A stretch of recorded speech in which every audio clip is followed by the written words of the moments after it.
Sebelumnya izinkan saya memperkenalkan diri. Saya Mikael Moses Shalom dari kelas T4402 dengan NIM 1104201105. Di sini saya akan presentasikan hasil kerja UAS Teknik Komputasi saya yang sudah saya buat melalui Excel CLO4.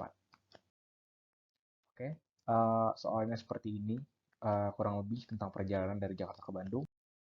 Ya, untuk nomor 1 ini diminta untuk membuat tabel dan grafik dari soal. Nah, di sini kita lihat jam keberangkatan dari jam 7 dan 9.30. Nah, untuk membuat grafik kecepatan terhadap waktu ini, saya dapat dari interval setiap jamnya. Didapat intervalnya kurang lebih itu 15 menit. Nah, saya konversikan kepada jam agar disamakan dengan satuan kecepatan, yaitu kilometer per jam. Didapat intervalnya itu 15 menit atau 0,25 jam. Ya, pada nomor 1 tadi, kita sudah menemukan tabel dan grafiknya, kecepatan terhadap waktu. Nah, nomor 2 ini diminta untuk mencari jarak. Untuk mencari jarak ini, saya menggunakan integrasi numerik Newton-Cotes kaidah Simpson 1/3. Kenapa 1/3? Dikarenakan di sini N-nya itu bernilai genap, yaitu 10. Makanya itu, karena subinterval N-nya bernilai genap, saya menggunakan kaidah Simpson 1/3. Kalau 3/8 itu dianjurkan untuk yang kelipatan 3. Setelah itu, H-nya itu merupakan interval setiap waktunya, yaitu 15 menit, atau kan 0,25 jam.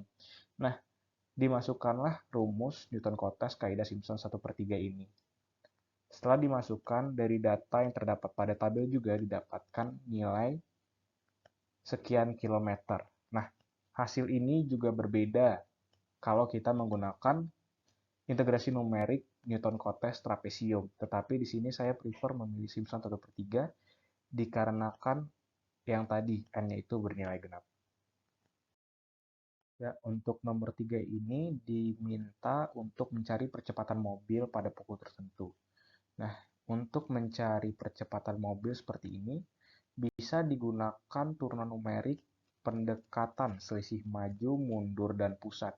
Tetapi di sini saya memilih selisih pusat dikarenakan ada perbedaan data pada pukul tertentu, misalkan pada pukul 9.15. Pada selisih maju ini mengalami perlambatan kalau kita hitung. Tetapi kalau selisih mundur tidak memiliki kecepatan ataupun konstan. Karena ada perbedaan seperti ini, maka saya lebih memilih selisih pusat. Karena selisih pusat itu menurut saya lebih netral, karena dia menggunakan data sesudah dan data sebelum. Maka itu saya memilih selisih pusat. Setelah itu dimasukkan dengan rumus seperti ini dengan H interval yang sudah kita bahas seperti sebelumnya juga. Kemudian didapat pada pukul 7.45, 8.15, dan 9.15 percepatannya berupa perlambatan dikarenakan ada masalah-masalah tertentu pada soal. Ya, didapat hasil seperti ini. Pada 8.15 tidak terjadi percepatan sama sekali, baik data sesudah ataupun data sebelum. Sekian dari saya, mohon maaf bila ada kekurangan ataupun kesalahan dalam penjelasan saya. Terima kasih.